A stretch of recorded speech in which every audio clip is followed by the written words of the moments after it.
for the use of presidential powers. And those predictions about Rudy flying too close to the sun appear to be coming true. OK, Miles, thank you. Now, here in the UK, an increase in food and drink prices has pushed inflation to double digits as the cost of living crisis intensifies. The Office for National Statistics says the rise in the price of goods is now at its highest rate for more than 40 years. Inflation is now 10.1% in July and is expected to continue rising for a few more months. So, what are the main drivers? Well, bread and cereals were up 12.4%. Milk, cheese and eggs increased by nearly 20%. And oil and fats were up by 23.4%. So all of those ingredients, if you're a baker like me, makes cakes. I mean, cake makers rely on those things. So how badly are businesses that make them being affected? Let's speak now to Katie Cross, the owner of Cake or Death, a vegan cake making business in the southwest of England. Katie, good to talk to you. Thanks for joining us on The Context. I appreciate your time. Talk to me about what the impact has been on your business of these higher prices. I think, like any business, we've experienced significant cost rises. The figures you just gave in your introduction definitely ring true to me. Our biggest cost increases have come in the regions of the oil and fat that we use, and also in chocolate. We've seen huge pressure there.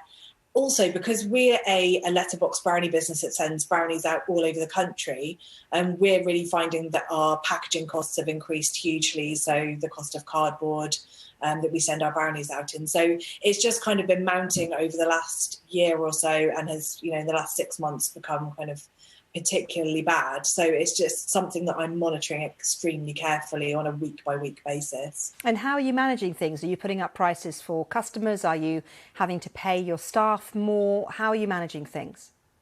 So, first of all, we are paying our staff more. I increased their wages because they, of course, have to deal with cost of living increases as well. But I really didn't want to increase prices for my customers.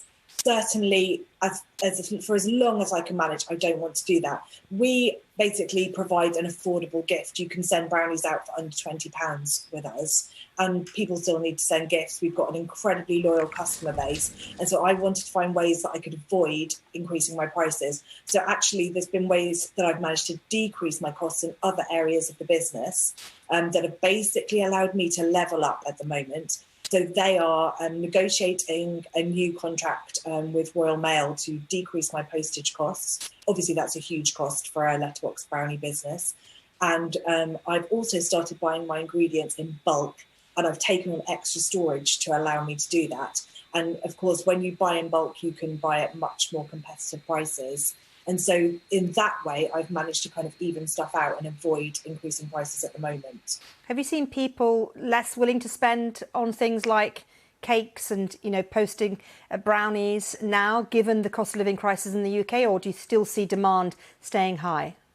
So for me, at Cake or Death, we've seen demand stay high. I think it's because at our price point, we offer a really good value gift, and really 80% of our purchases are gifts. I've also recently introduced a subscription, and I think subscription businesses are really strong because as people plan their finances, they know they can access better value products often by going onto a subscription. And so for our very loyal group of customers, they've all gone to a subscription service, which is actually even cheaper than our kind of buying off a one-off box. And so we've seen demand hold up. I don't know whether that's because of my particular customer base, or because we offer good value, or because actually the cost of living increase haven't quite hit some people yet. It'll be really interesting to see what happens in the autumn.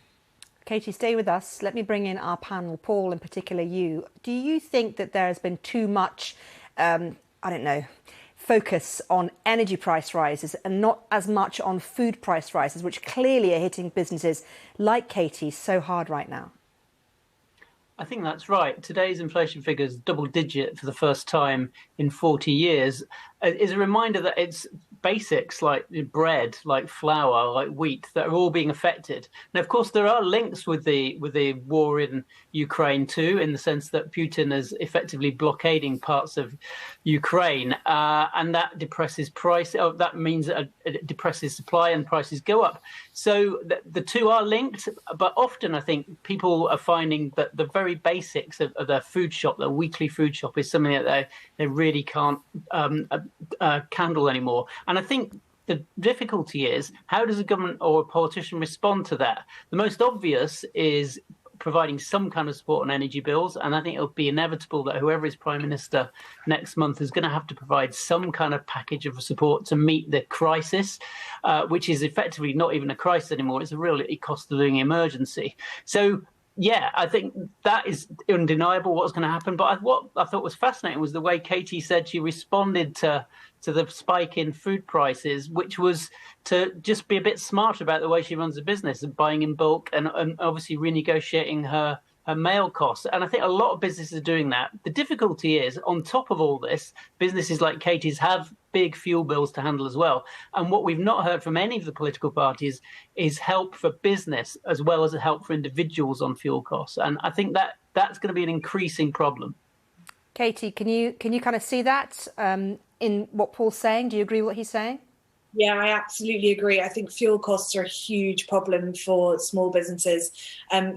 In terms of my business, I mean, my fuel cost has doubled, but that is something that we've been able to soak up. We mostly use electricity, and we are being very, very careful how we use power.